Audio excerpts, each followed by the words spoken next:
My name is Ava Ellison, and last week I learned my entire family went on a trip I paid for and didn't invite me. My sister texted me it was just for the close ones, as if I were some distant cousin, not the daughter who helped keep the roof over their heads. I was humiliated, but I'm not staying silent, because they've underestimated the girl they thought would always fund their silence. Before we begin, where are you watching this from? Drop your city or country in the comments. I love seeing how far these stories travel. The buzzing in my pocket came just as I was finishing up a design brief for a waterfront gallery in Tribeca. I didn't check right away.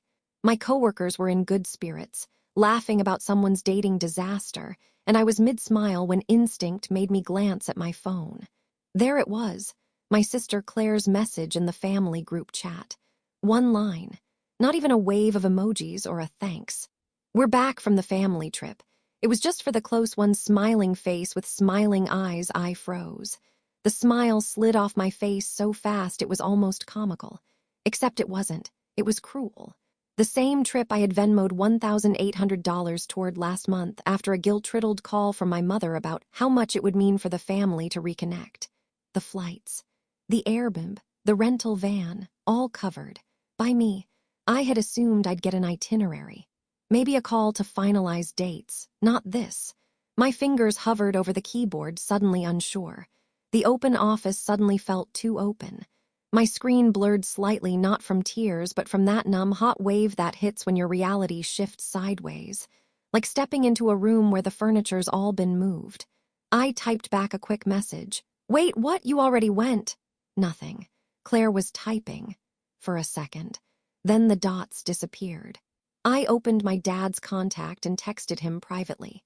Hey, I thought the trip was still happening. Did I miss something? I waited. 5 minutes. 10. The little delivered sat there silent. He'd seen it. I knew he had. My father was always glued to his phone unless he was ignoring me on purpose. Around me, the room buzzed on. I heard Mark talking about a new restaurant in Brooklyn. Denise mentioned her kids, but I couldn't hear any of it. I was locked inside a glass case of embarrassment. They all went without me, after I paid, and no one thought I even deserved a heads up.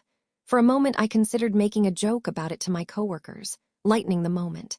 Guess my family ghosted me from a vacation I bankrolled. Haha, but the words tasted like rust. I stood up, walked to the kitchen area, and ran cold water over my wrists. It's something my therapist once recommended, cool water to bring me back into my body when I disassociate.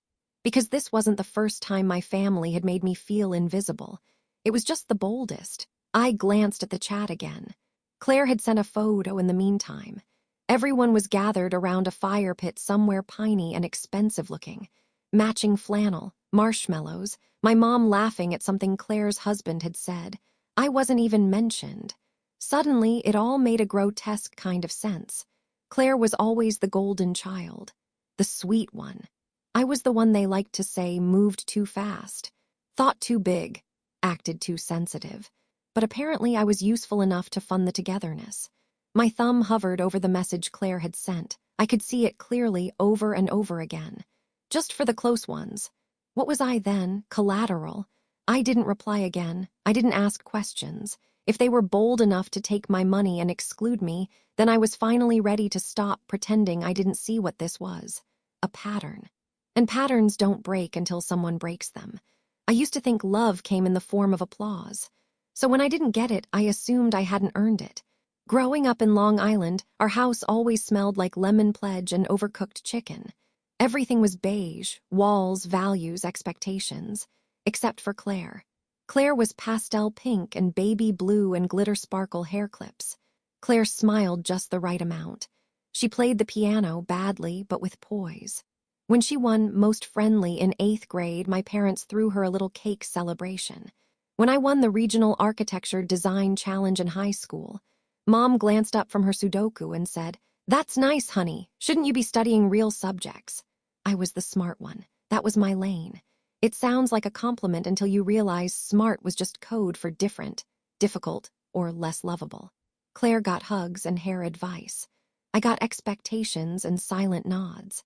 Once, during a birthday dinner at a mid-tier steakhouse, Claire gifted our mom a scrapbook of old photos. The kind of store-bought memory book you fill in with captions like Mom's Best Advice. Everyone cooed like she'd painted the Sistine Chapel. I had designed a digital replica of our childhood home, 3D rendered, fully interactive, and emailed it to everyone as a surprise. No one opened it. My dad patted Claire's hand and said, "See, you always think about others." The irony knocked the air out of me. There were small moments, too. Like the time I got accepted into a pre-college summer program at Columbia, full scholarship. My mom asked if I could defer it because Claire wanted everyone to be together that summer before her freshman year at a local community college. "I just think family time is more important than bragging rights," she'd whispered. Bragging rights. That's what my accomplishments were. Noise, disruptions. Not the gentle harmony Claire maintained so beautifully. And I bought into it. I tried to be softer, smaller. I learned to read their moods like blueprints, where to place the emotional beams so things didn't collapse. But that blueprint never had a place for me to rest. In college, I stopped coming home for breaks unless absolutely necessary. I'd say it was due to internships or travel, but really, it was the silence. The way they'd ask about Claire's job at the dental receptionist office in vivid detail, and then blink when I said I was working on a sustainable housing project in Seoul. "Oh, so like tiny homes?" Dad once asked. "Is that even a thing?" When I graduated top of my class and landed my first job in Manhattan, Claire told me I was so intimidating now. It wasn't a compliment. Still, I kept sending money when Mom's health declined. I kept showing up for birthdays, anniversaries.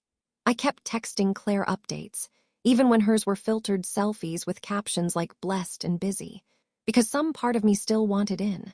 I wanted the cake, the hand pat, the quiet acknowledgement that I, too, belonged in the family fold, not as the financier, not as the footnote, but as a daughter.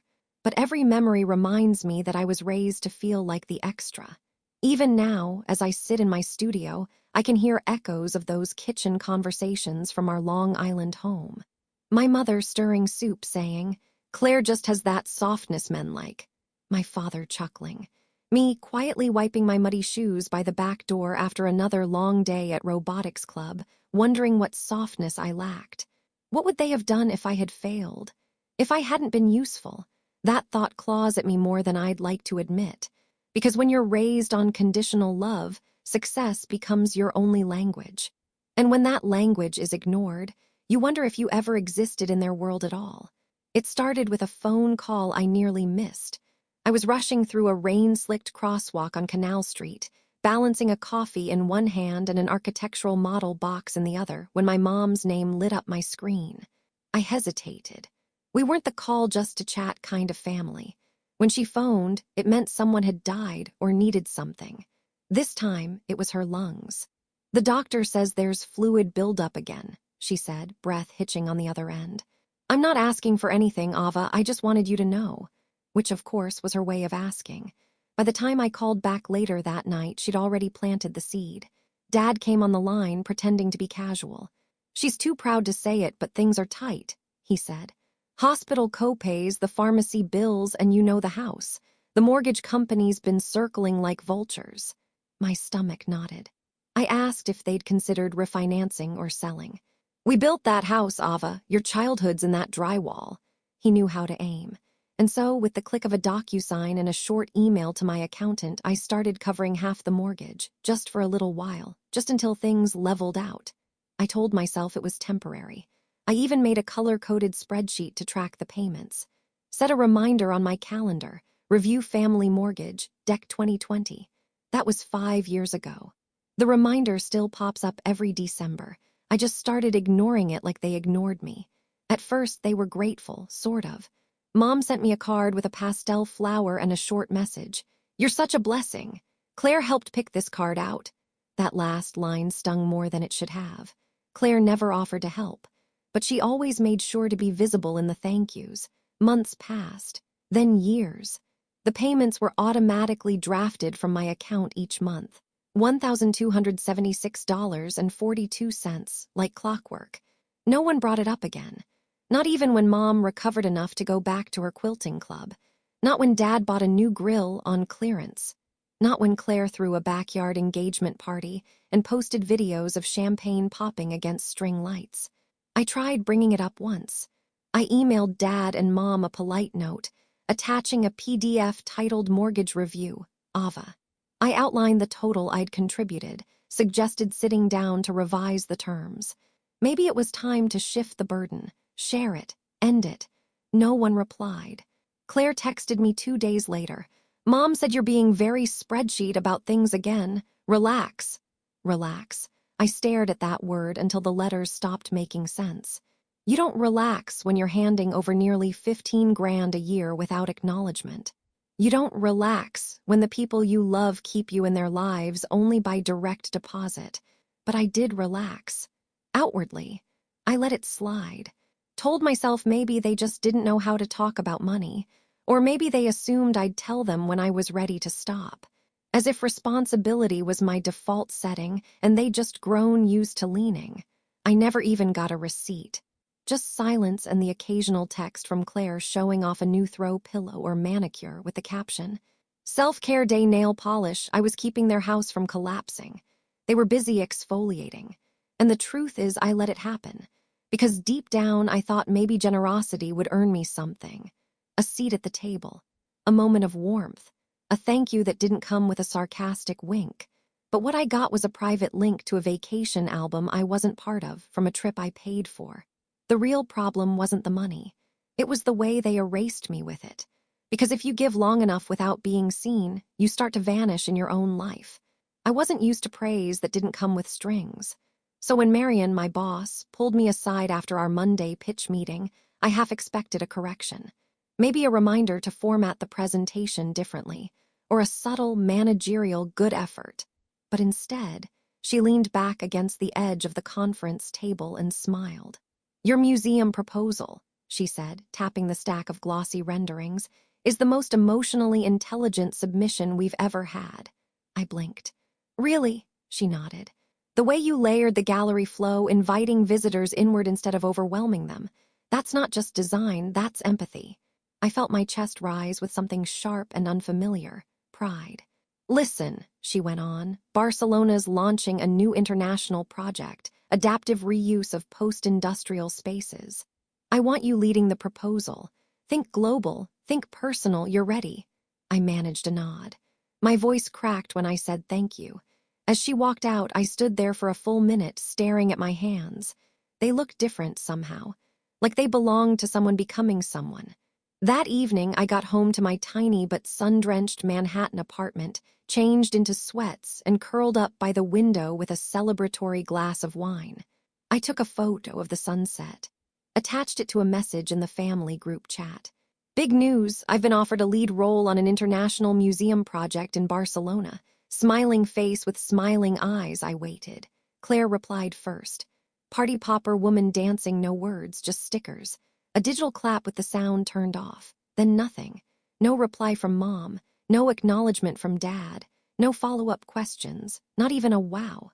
I watched the typing dots appear for a second, probably Claire again, and then vanish. Maybe they thought I was showing off. Or maybe, worse, they just didn't care. I wanted to pretend it didn't matter. That the high from Marion's praise could insulate me. That I was too grown, too accomplished to still crave that little flicker of parental pride. But I did crave it. I kept checking the chat all night, refreshing it as if it might suddenly load a more generous version of my family. Around 11 p.m., I gave up and scrolled Instagram. Claire had posted a boomerang of her and her husband eating flaming cheese at a restaurant. Cheesy date night read blessed, not a mention of me, not even a repost.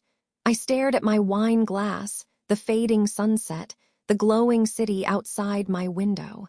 I had just been handed the kind of opportunity architects dream about. I should have felt on top of the world. But instead, I felt like I was standing in front of my childhood fridge again, holding up a report card and waiting for someone to turn their head. Was it petty to want acknowledgement? Was it wrong to need it from the people who had never really given it? I picked up my phone, drafted a message to just my mom. "Did you see the news? It's a big deal for me." I stared at it, then deleted it, because I knew what would happen. She'd reply something vague, maybe a thumbs up. Maybe a Claire says congrats. but never just her, never fully me. The truth is, my family didn't ignore my success, they resented it. They resented that I'd built a life they couldn't understand, that I'd found value outside of their approval, that I didn't need them to tell me who I was anymore, but I still wanted them to. That night, I opened a blank document and started typing something else. A list, not of goals, not of dreams, but of things I'd given without return. Time, money, apologies I didn't owe, second chances they didn't deserve. And beneath it, I wrote one word, enough. I always thought the worst kind of betrayal was silence. Turns out it's paperwork. The discovery came on an ordinary Thursday, rainy, dull, the kind of day when the city feels like it's trying to rinse itself off. I had a scheduled check-in with my accountant, Julian, to go over taxes and verify income sources for the Barcelona project. I was half thinking about fabric samples when he squinted at his monitor. "Quick question," he said, adjusting his glasses. "Did you mean to classify these payments as gifts?" I blinked. "What payments?" He turned the screen toward me. A column of line items, regular as the phases of the moon, each month for the past 5 years, transferred directly from my account into one labeled under my father's name, tagged family mortgage assistance in my notes, but according to his return. "Your father listed them as non-taxable gifts," Julian said, voice careful. "On his filings, not loans, not shared expenses, straight gifts, which I might add come with legal thresholds." I sat back. At first, I thought it was a clerical error, a misspelling. My dad hated forms. He'd once sent a birthday card with postage due. Surely he hadn't, but Julian kept scrolling. And in 2022, he claimed charitable support as justification for a deduction under care of family clauses. That one's legally gray, by the way, could raise eyebrows if cross-referenced. The blood drained from my face. "He got a tax break?" I asked, stunned. Julian nodded slowly. "Not a big one, but still, it's more the intent that concerns me. He's building a paper trail that says you gave this money freely without expectation of return." I stared at the screen. The betrayal didn't hit like a slap. It slid in cold behind my ribs.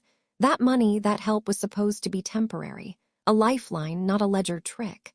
I hadn't just offered support. I'd trusted him to treat it like the partnership he claimed it was.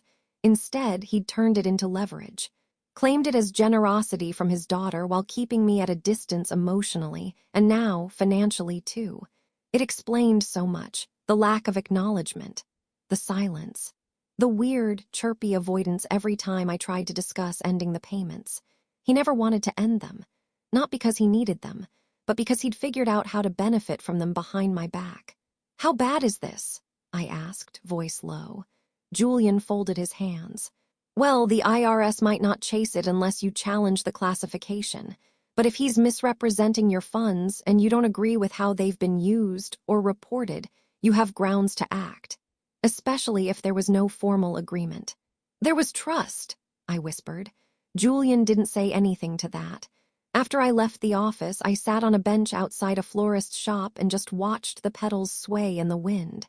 It felt obscene somehow, that flowers could keep blooming while I reeled from this. My father hadn't just taken advantage of me. He'd repackaged my support as his own narrative. The good dad with the generous daughter. The man who provided, but oh, look how much his daughter loved him. She gave and never asked for a thing, except I had asked, politely, repeatedly, and he ignored me every time. What stung most wasn't the money.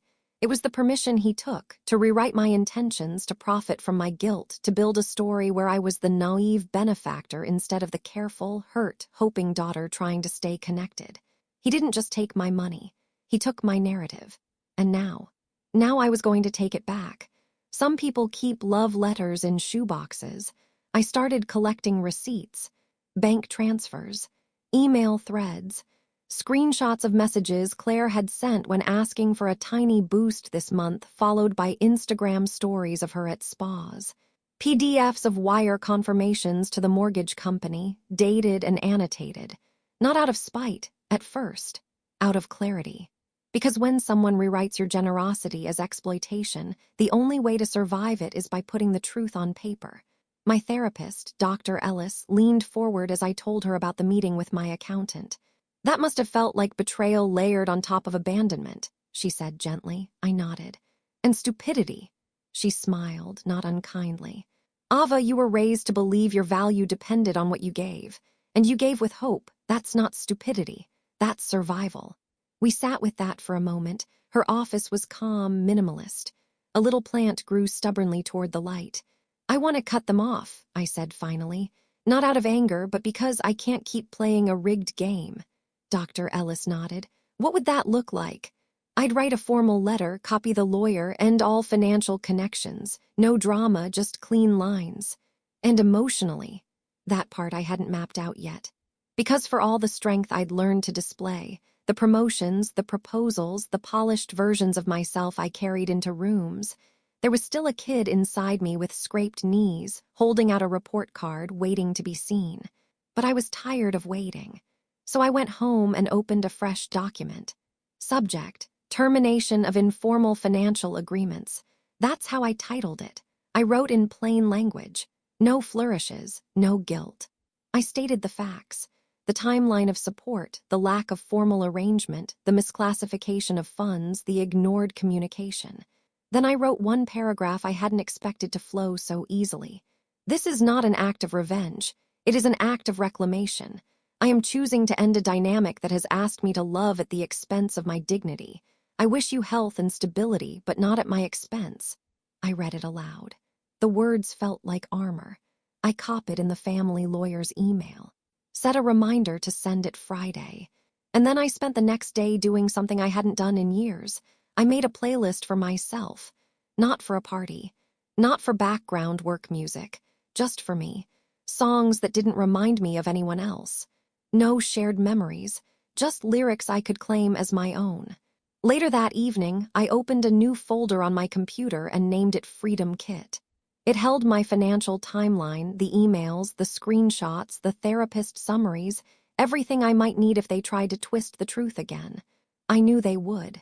Claire especially. She was a master of deflection disguised as sweetness. The type who'd say, "I just wish you had come to us sooner," while conveniently forgetting every ignored message. But this time I wasn't asking. This time I was stating. And even though no one had taught me how to protect myself from the people I was told to love the most, I was learning. Document by document. Line by line. I sent the letter on a gray Friday afternoon. No thunder. No drama. Just the soft tap of a keyboard, a final click, and the quiet hum of my apartment as the email whooshed out into the ether. Subject: Final notice of termination, informal financial agreements.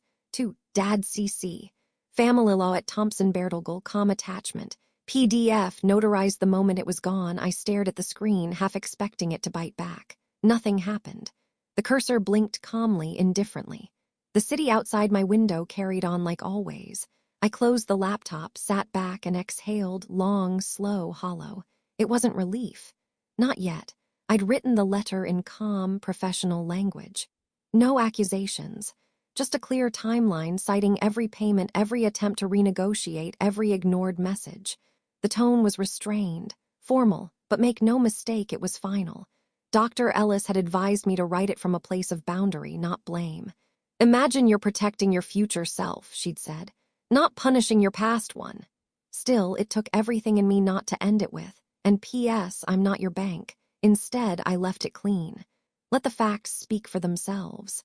Afterward, I felt this strange stillness, like my body hadn't caught up to the decision, so I did something grounding. I walked to the old bookstore 2 blocks away and browsed without buying anything. Then I got a bagel. I texted my friend Lisa, someone who actually listens when I speak. She replied instantly, "Proud of you, coffee tomorrow." I smiled, the first real one all day. Saturday came and went without a single reply from my family. Not a text, not a missed call, nothing. It was as if I'd sent the message into deep space. And then came Sunday. At 7:12 a.m., my phone buzzed with a new message from Dad. "Rent's overdue." That was it. No subject line, no greeting, no reference to the letter, just that sentence like I was a negligent tenant, not the daughter who had covered half his mortgage for 5 years. I stared at it, dumbfounded. My fingers trembled as I typed back. "Didn't you read my email?" 3 dots appeared, then disappeared. Then, all I know is I haven't seen a payment. It hit me then, he hadn't even opened the letter.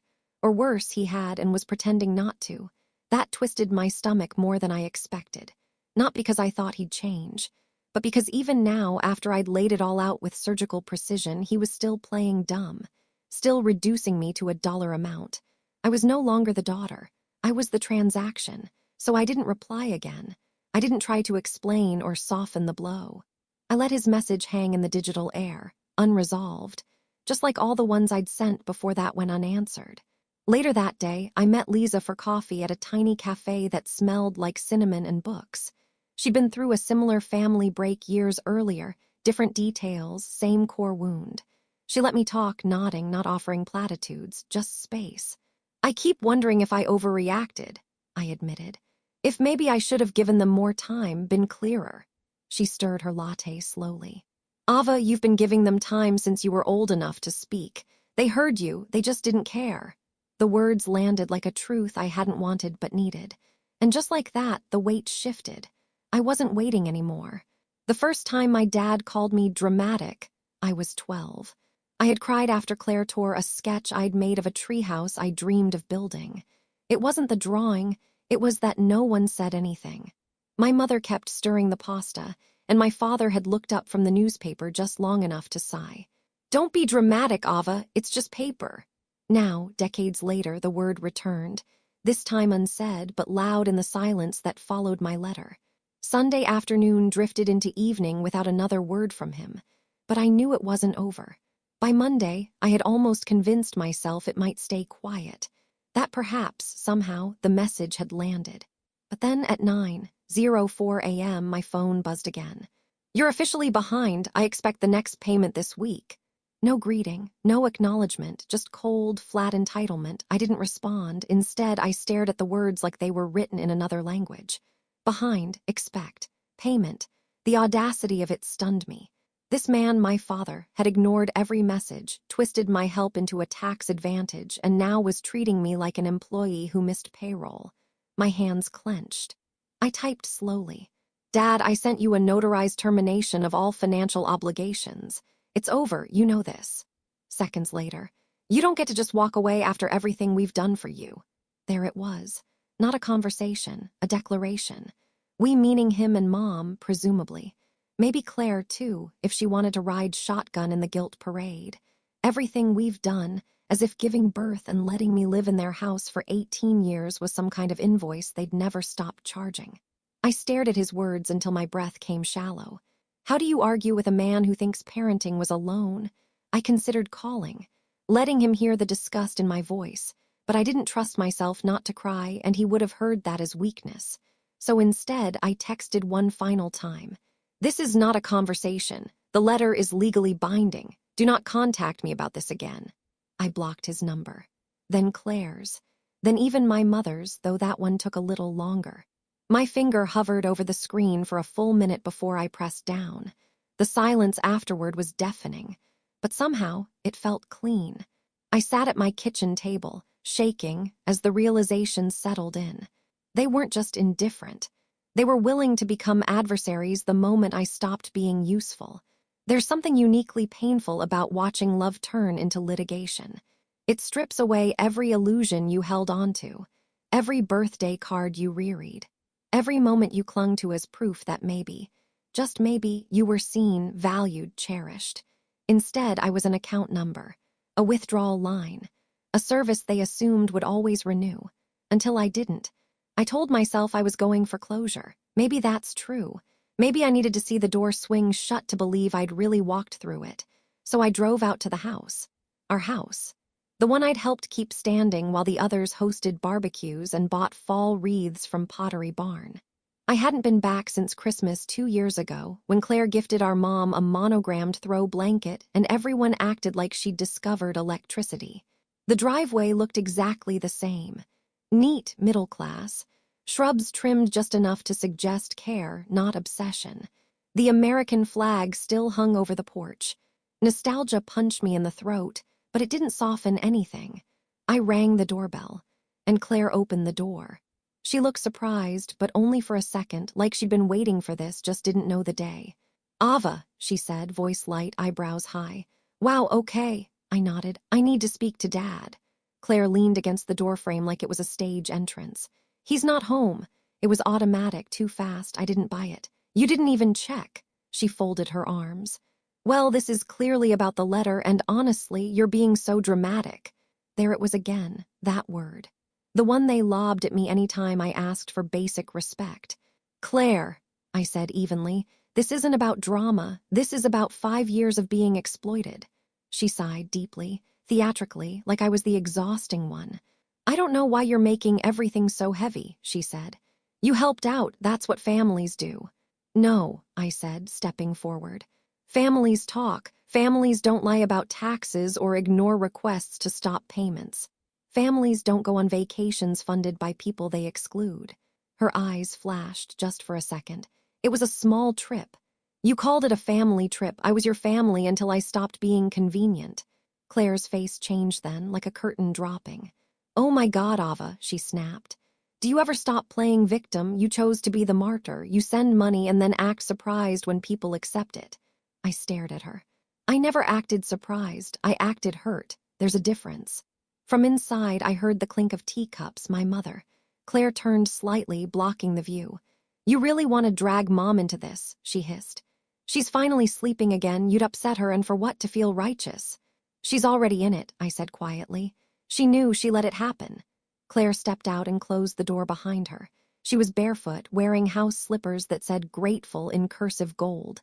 The irony was stunning. You've always needed so much, she said, softer now. Validation, applause, it's exhausting. And you've always needed someone to feel better than, I shot back. For a moment, neither of us said anything. Then she smiled, not kindly. Well, congrats, you've made your point, you've aired your grievances, you've got your receipts, so what now? You cut ties. Live your big city life and pretend we don't exist. I don't have to pretend, I said. You've been pretending I didn't exist for years. She didn't flinch. Just turned and walked back inside, letting the screen door hiss closed behind her. I stood there for another few seconds. I'd driven here thinking maybe, just maybe, someone would acknowledge what they'd done. Instead, I got a teacup clink, a doormat lecture, and a door in my face. But you know what? Sometimes closure isn't a conversation. It's the moment you realize they're incapable of giving you one. So you stop knocking. Back in Manhattan, the sky outside my studio window was the color of dishwater and fatigue. I'd left my parents' house feeling scraped raw, but something had shifted. My sadness had calcified into something firmer. Not rage, not revenge, resolve. I opened my laptop and pulled up the shared bank account. Yes, the account. The one I'd been funneling mortgage payments through for years, the one they never let me take off autopilot. It was time to shut it all down. Officially. Legally. My lawyer, Sasha, was already ahead of me. We'd spoken on and off since I sent the letter, but now I gave her full permission to move forward. She'd file for full severance of shared financial responsibility, close out any lingering accounts, and issue a final rights audit. Clean breaks protect everyone, she'd said. Even the people who don't know they need protecting. What we found, though, wasn't just a mess. It was theft. 2 days later, Sasha called with a voice like an unsheathed knife. Ava, she said, we traced access logs. Claire's been pulling from the joint account since last spring, not just checking balance transfers. Thousands, quiet ones, always just under thresholds that would flag. I didn't breathe for a full 5 seconds. Withdrawals, I asked. Venmo, gift cards, digital purchases, all routed through accounts with Claire's address. I laughed. One of those hollow, breathless laughs that comes when disbelief stops being shocking. She told me I was dramatic, I muttered. Sasha was quiet. We can pursue this. It qualifies as misuse of funds, especially if she was never authorized. She wasn't. I'd checked the paperwork years ago. It had my father's name and mine. No Claire. I pictured her scrolling Instagram with one hand while siphoning money with the other. Probably sipping wine she bought with my workdays. This wasn't just carelessness. It was calculation. And yet, I wasn't surprised. Because Claire had always taken what wasn't offered, then cried victim when the spotlight turned. She'd called me needy for asking to be seen, difficult for asking to be respected, and now it turned out generous was just another role she could profit from. I authorized Sasha to close the account, lock it, audit it, every penny traced, every transaction recorded. Then I sat back and watched the slow, methodical process of reclaiming what was mine. I changed my direct deposit settings, updated every billing address, even canceled the family Netflix account they still used, because why not? If I was being cut out emotionally, financially, and relationally, why not take the popcorn too? It felt surgical, clean, like cauterizing a wound to stop the bleeding. No more loopholes. No more just this month texts. No more guilt-shrouded obligations wrapped in pretty emojis. By the end of the week, every single door they used to enter my life, through money, through memory, through guilt, was locked. I wasn't waiting at the window anymore. I wasn't watching for their shadows to appear. I was done. The day of the museum unveiling was perfect in that oddly cinematic way life sometimes hands you when you've earned something. Clear skies, crisp air, that buzz of polite excitement among guests that hummed beneath the string quartet like a pulse. The exhibit, a former industrial warehouse now transformed into a light-bathed sanctuary of movement and reflection, was finally complete. And my name, for the first time in my life, was on the wall in big, bold letters. Ava Ellison, lead architect. I kept my breathing steady as I stood near the entry arch, greeting donors and art critics and colleagues who used to call me assistant without making eye contact. Now they asked me about curvature lines and emotional flow through space. It was surreal, and for once I let it be beautiful. That is, until I saw them. My father, Claire, even my mother in pearls and a stiff smile. Standing near the back of the crowd, perfectly composed like they'd RSVP'd weeks ago, which I knew they hadn't. They weren't on the guest list, but of course they came. They always found a way into rooms I never invited them into. Not because they supported me, no, but because they hated being left out of the part where I succeeded. I didn't wave. I didn't break stride. I turned my head like I hadn't seen them. But inside, the heat was rising. After the speeches, after the ribbon cutting, after the murmurs of admiration and congratulations, I slipped into a quiet corner near the exhibit's central pillar. And of course, he found me. My father approached with the practiced charm of a man who believed no bridge was ever truly burned, just waiting for a little paint and an apology he wouldn't give.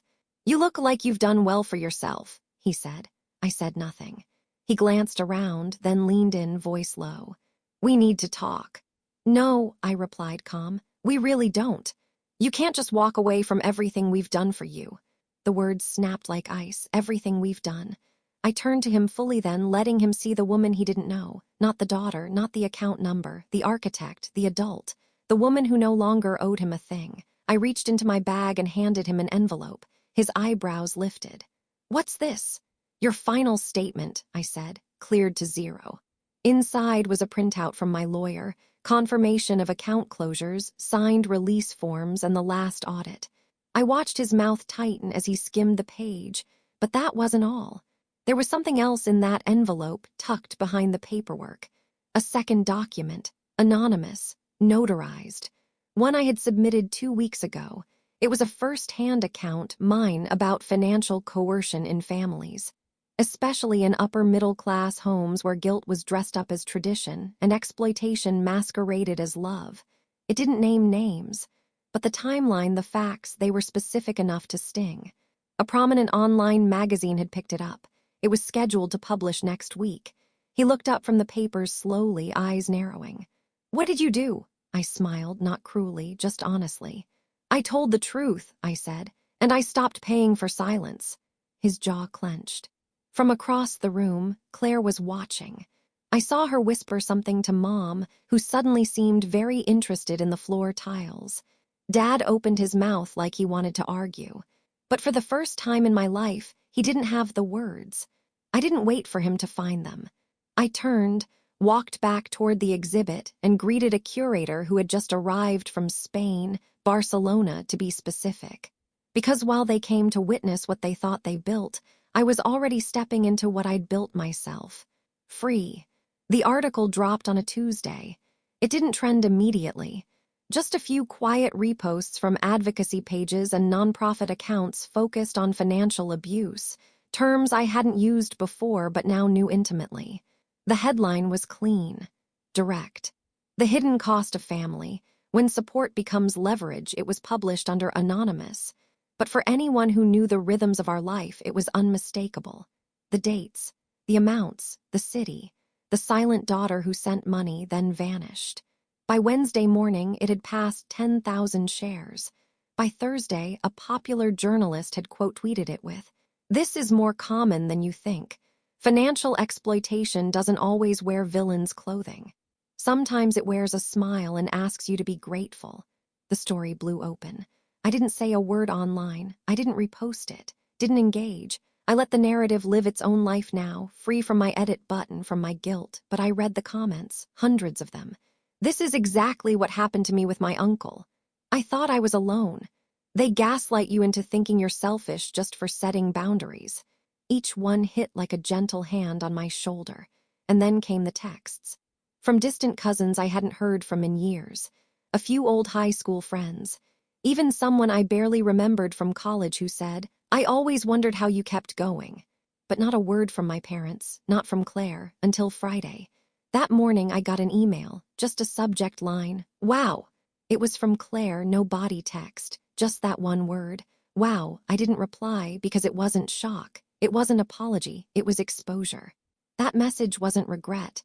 It was a reaction to being seen. A few hours later, a former neighbor forwarded me a local Facebook post from my mother. A vague, performative paragraph about families sticking together through hardship and forgiving even when others don't see the whole picture. The comments were polite. A few hearts. A couple sending love replies. But there, buried in the thread, was one reply from a woman I didn't know. Sometimes the whole picture is what finally sets someone free. I sat with that sentence for a long time. It wasn't revenge, it wasn't even vindication, it was freedom. Because for years I'd been carrying a weight I didn't even have the words for. A heaviness made of expectations, of silent rules no one acknowledged but always enforced. The currency of guilt. Now the truth was out, and I hadn't screamed it. I'd written it. Plain, anonymous, true. And the world listened. That night I opened a folder on my computer, the one I had named Freedom Kit. I added one last file, a screenshot of the headline with the date. Then I renamed the folder. Closure. I bought the cabin a year later. Upstate, nestled by a narrow lake with water so still it felt like glass. No one lived nearby full-time, just a scattering of seasonal homes with peeling docks and porch lights that blinked out by mid-October. I didn't come here to disappear. I came here to listen. After everything, the museum, the article, the silence that followed like the trailing echo of a slammed door, I didn't want noise anymore. I wanted clarity. I furnished the place slowly, one piece at a time. A reading chair near the window. A kettle I actually waited to whistle. I learned to chop firewood badly. Burned 3 loaves of sourdough before admitting I just liked store-bought better. There's a rhythm to solitude no one tells you about. Mornings began with coffee and mist on the water. Afternoons slipped by while I sketched new design ideas I didn't show anyone. Nights hummed with owls and soft jazz I streamed through a dusty speaker. And somehow I didn't feel lonely. I felt honest. No one knew me here, not the version I'd been forced to play, not the daughter or the sister or the financial plan they dressed in affection. I got a few postcards that winter. From cousins, mostly. Ones who'd always been too quiet at reunions, who now wrote things like, "I read it. I always wondered. You said what some of us couldn't. Wish we'd talked more when it mattered." I kept those cards in a little ceramic bowl near the door. Not because I needed them, but because they reminded me that silence isn't always agreement, it's sometimes survival. And when one voice finally speaks up, others remember how to find theirs. As for my parents, I never heard from them again. No calls, no apologies, no holidays, just absence. And at first, it felt like loss. But over time, I realized it was space. Space I'd filled with other things, real things. Books I chose for pleasure, not for praise. Walks without guilt lingering behind me. Meals that didn't taste like resentment. Friendships I let deepen without wondering if I was being too much. I didn't send Christmas cards that year, or the year after. But sometimes I'd get one. A single, understated envelope with a new baby's photo, or a high school graduation. Or just a note that said, "Still thinking of you." Claire never wrote. Neither did Dad. But I didn't need them to, because forgiveness wasn't a gate I needed them to unlock. It was a cabin door I opened for myself. I let go, not because they earned it, but because I deserved to stop carrying what they refused to name. And in the stillness of those evenings, when the lake mirrored the sky and my own reflection looked back without flinching, I knew the truth I'd waited a lifetime to believe. I wasn't the problem. I was the price they never expected to lose. Now I am no one's obligation. I am only mine.